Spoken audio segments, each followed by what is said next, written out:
नमस्कार दोस्तों, आप सभी का विश्व भारती चैनल में बहुत बहुत स्वागत है। मैं घनश्याम मुरानी आज आपके साथ चर्चा करने जा रहा हूँ, आपको जानकारी देने जा रहा हूँ बहुत ही महत्वपूर्ण इम्पोर्टेंट विषय पर कि कैसे इस देश के जनता को 70 सालों से तो बेवकूफ बनाया ही गया ये राजनीतिक नेताओं ने, इन पार्टियों ने, लेकिन जो अब युवा पीढ़ी जो 18 साल के हुए, 20 साल से हुए, 25 साल के हुए, उन्हें भी ये जानना जरूरी है कि पिछले 15 से 20 सालों में क्या क्या ऐसी महत्वपूर्ण घटनाएं हुई हैं। और ये सब बताने का कारण और सबसे बड़ा महत्वपूर्ण बैकग्राउंड ये है कि आने वाले साल में यानी 2022 में फरवरी मार्च में और नवंबर दिसंबर में 7 राज्यों के विधानसभा चुनाव होने जा रहे हैं, जिसमें कि उत्तर प्रदेश, उत्तराखंड, पंजाब, मणिपुर और गोवा ये राज्य शामिल हैं। और नवंबर और दिसंबर में जो चुनाव होंगे वो होंगे हिमाचल प्रदेश और फिर दिसंबर ये नवंबर 2022 और दिसंबर में गुजरात। तो दोस्तों, ये जानना और समझना जरूरी है कि हम जो हकीकत, जो सच्चाई आपके सामने रख रहे हैं उसे कोई एक्सपोज कह देगा, कोई किसी का नाम खराब करना कह सकता है, वो हर एक का अपनी अपनी सोच है, वो हम उस बारे में हम नहीं चर्चा कर सकते, उसके ऊपर हम कमेंट नहीं कर सकते, लेकिन हकीकत तो रखना हमारा कर्तव्य है। देखिए, अगर आपको याद होगा तो सन 2004 से लेकर 2014 तक जो केंद्र में सरकार रही, उन्होंने क्या कहा था, क्योंकि ये किसी के नहीं होते, न हिंदुओं के न मुसलमानों के। इन्होंने क्या कहा था कि ये जो राम सेतु जो भारत से लेकर श्रीलंका तक है, ये एक मिथ है, यानी काल्पनिक बात है, इसका रामायण से कोई लेना देना नहीं, कोई संबंध नहीं है। इस तरह के लोग सत्ता में बैठे रहे काफी साल। दोस्तों, ये तो 2004 से 14 के बीच का एक ही विषय हमने आपको बताया। इसके सिवा 2017 में जब गुजरात प्रदेश के, गुजरात राज्य के विधानसभा के चुनाव हुए थे, उस समय इनके जनेऊधारी नेता, जनेऊ तो इन्होंने खैर बाद में पहना, उसके पहले इन्होंने पाकिस्तान के जो हाई कमिश्नर है उनके साथ मीटिंग की थी, और वो भी मणिशंकर अय्यर के घर पे, जहां पर देश के पूर्व प्रधानमंत्री को भी बुलाया गया था।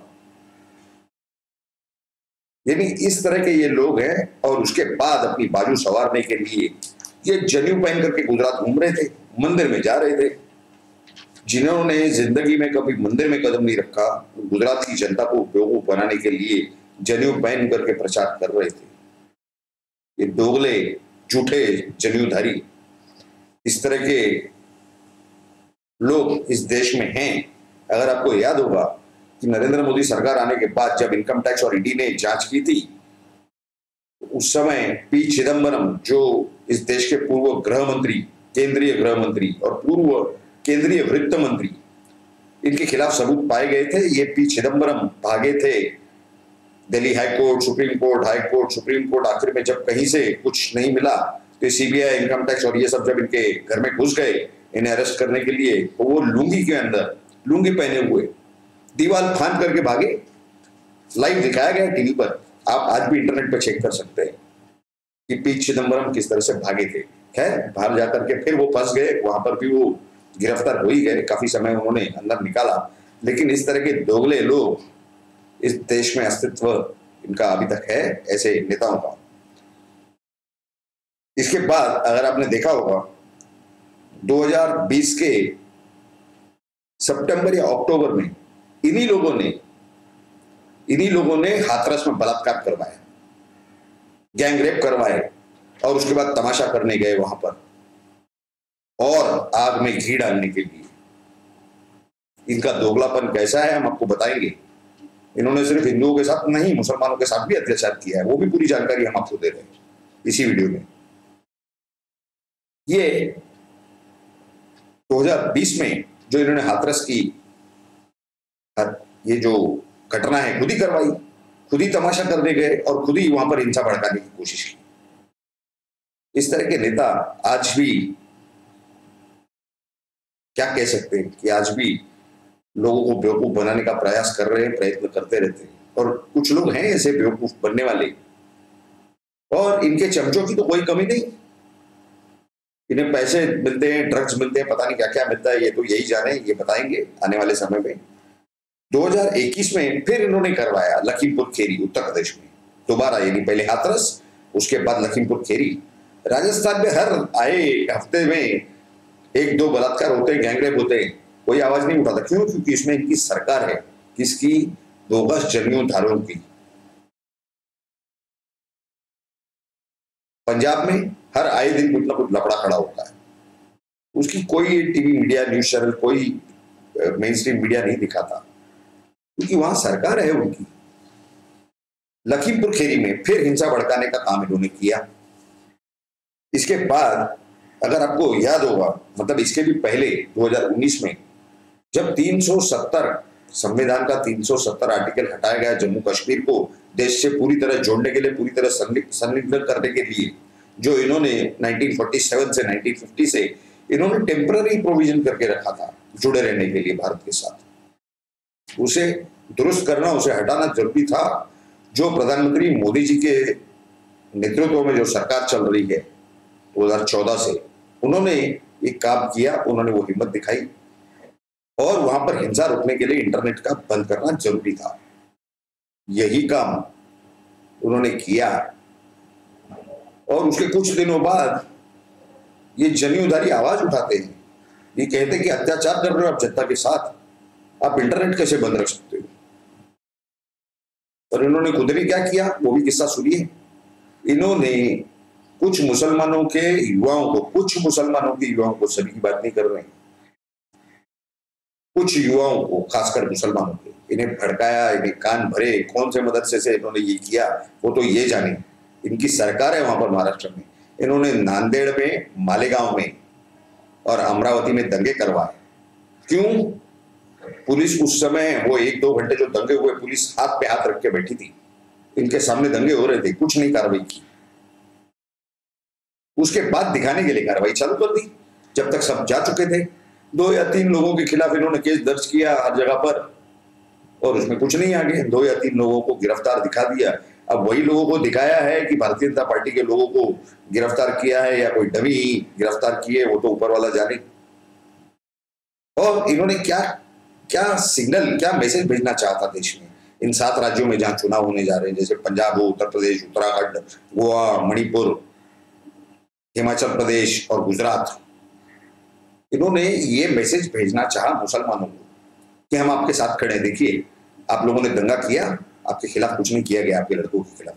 अरे भाई, ये जितनी आबादी है मुसलमान में, मुसलमानों की भारत में, उसका 10% सिर्फ पाकिस्तान में है। इतनी ज्यादा आबादी है, उसमें से आप 25 मुसलमानों को भड़का देंगे, उन्हें गुमराह कर देंगे, कुछ हिंसा करा देंगे, और सारे मुसलमानों का समर्थन हासिल कर लेंगे। बेवकूफ है क्या मुसलमान देश के? ये बेवकूफी की राजनीति ये बोगस जनेऊधारी करते हैं। अच्छा, ये करवाने के बाद दूसरे दिन भारतीय जनता पार्टी के कार्यकर्ताओं के ऊपर लाठीचार्ज करवा दिया, ये दिखाने के लिए कि हम कितने उनके विरोध में हैं। अच्छा, उनके साथ कौन खड़ा है? वहां सरकार किसकी है? ये जनेऊधारी किसके साथ खड़े हुए हैं? शिवसेना के मुख्यमंत्री है सन्माननीय उद्धव ठाकरे, वो तो हॉस्पिटल में भर्ती है, उनकी सर्जरी हुई है, 2-4 दिन बाद वो लौटेंगे। दूसरी राष्ट्रवादी कांग्रेस पार्टी है, NCP, nationalist Congress party Sharad Pawar की। इन लोगों की कार्रवाई से ये जनेऊधारी पार्टी का भी नुकसान हो रहा है। इसमें ये सब मिलके नाली पकाने वाली, नवासे खाने वाले सब कर रहे हैं साथ में। अब ये जो हमने आपको बताया कि 7 राज्यों में चुनाव आने जा रहे हैं, पंजाब हुआ, उत्तर प्रदेश, उत्तराखंड, गोवा, मणिपुर, गुजरात, हिमाचल प्रदेश। हिमाचल प्रदेश में नवंबर को होंगे 2022, और दिसंबर में गुजरात में होंगे 2022। लेकिन आने वाले फरवरी या मार्च में बाकी के 5 राज्यों में, उत्तराखंड, उत्तर प्रदेश और गोवा और मणिपुर और उत्तराखंड में, यहां पर ये फिर वही जनेऊ पहन के जाएंगे मंदिरों में हिंदुओं को बेवकूफ बनाने के लिए। यानी एक तरफ हिंदुओं को मारो, काटो, उनके ऊपर लाठीचार्ज करवाओ, तो वहां पर उसके पहले दंगा करवाओ, कुछ लोगों का दिमाग खराब करके, कुछ युवाओं को भड़का के, कुछ युवाओं को, और फिर हिंदू मुस्लिम दंगा हो इस तरह का प्रयत्न करो, इस तरह के ये डुप्लीकेट बोगस देशद्रोही जमींदारी करते हैं। ये गुजरात के चुनाव के समय 2017 में पाकिस्तान के हाई कमिश्नर से मीटिंग कर रहे थे, उनसे मदद मांग रहे थे कि मोदी जी को हटाइए। वाह, पाकिस्तान के हाई कमिश्नर और पाकिस्तान के प्रधानमंत्री इमरान खान भी क्या कर सकते हैं। इस तरह के ये देशद्रोही लोग हैं, ये बेवकूफ बनाते हैं जनता को, हिंदुओं को अलग से, मुसलमानों को अलग से। सावधान रहिए इनसे। जेल में जितने लोग आज भी अंदर हैं उसमें से आप देखेंगे कि 70 से 80% मुसलमान हैं। किसने करवाया गलत रास्ते पे इनको, किसने लाया इस 70 सालों के अंदर? इन्हीं डुप्लीकेट जनेऊधारियों ने। और महत्वपूर्ण बात, कश्मीर में हिंसा रोकने के लिए इंटरनेट बंद किया जाए तो अत्याचार, ह्यूमन राइट्स, मानवीय अधिकार की बात करते हैं। अमरावती महाराष्ट्र में जहां इन्होंने दंगे करवाए, वहां खुद इन्होंने 4 दिन के लिए इंटरनेट की सेवाएं बंद करा के रखी है। ये चलता है, हम करे सो कायदा, दूसरा करे तो नाइंसाफी, अत्याचार, जुल्म हो गया। इस तरह का इनका रवैया है। तो ये पूरी हकीकत है इनकी एक बात हो तो बताएं, इनकी जब सत्ता थी, अगर आप 1980, 1990, 1970, 1980, 1990, 2000, ये पूरे दशक अगर आप देखेंगे तो इनमें इनका स्कैम और घोटालों के सिवा कुछ नहीं निकला है। इन्हें राम जेठमलानी, मुझे याद है अभी भी 1980s में जब बुफर्स का स्कैम निकला था, 1980 के दशक में राम जेठमलानी रोज एक सवाल करते थे। रोज न्यूज़पेपर में उनका एक बड़ा सवाल आता था फ्रंट पेज पर। इनके पास जवाब नहीं होते थे, होंगे भी नहीं। कि बोगस लोग हैं, बोगस पार्टी है इनकी। ये हिंदू मुसलमान को लड़ाएंगे, क्रिश्चियन मुसलमान को, क्रिश्चियन हिंदू को लड़ाएंगे और राज करेंगे, डिवाइड एंड रूल। जिस तरह से पहले ब्रिटिश लोग किया करते थे, ब्रिटिश की सरकार यहाँ जबरदस्ती का राज्य चलाती थी, सत्ता रखती थी, सरकार चलाती थी। ऐसे लोगों से सावधान रहिए। सावधान रहना देश के हित में जरूरी है, संविधान के हित में जरूरी है। आने वाले समय में आप लोगों को बेवकूफ बनाने के लिए ये फिर आ जाएंगे आपके घर में। ये आएंगे, इनके कार्यकर्ता आएंगे, इनके पोस्टर लेके आएंगे, इनके पैम्पलेट लेकर के आएंगे कि हमें मतदान कीजिए। भगा दीजिएगा ऐसे लोगों को, दोगले लोगों को बिल्कुल आउट। देश के हित में ही आपने करना जरूरी है। ये पूरी सच्चाई और जानकारी आपके सामने रखना हमारा नैतिक कर्तव्य बनता है। इसीलिए हमने ये पूरी जानकारी आपके सामने रखी। खासकर युवा पीढ़ी में हर इंसान तक पहुंचे, देश के हर नागरिक तक ये जानकारी पहुंचनी चाहिए। इसके लिए आप सभी से हमारा निवेदन है, हाथ जोड़ करके विनती है कि भारत के हर नागरिक तक इसे शेयर कीजिए।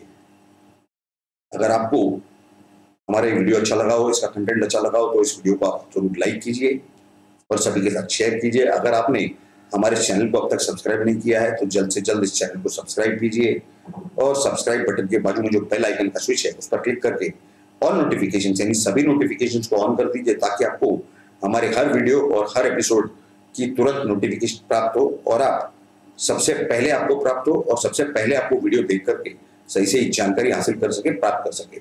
आप सभी लोगों ने इस वीडियो को पूरा अंत तक देखा, इसके लिए आप सभी का बहुत बहुत धन्यवाद। भारत माता की जय। जय हिंद।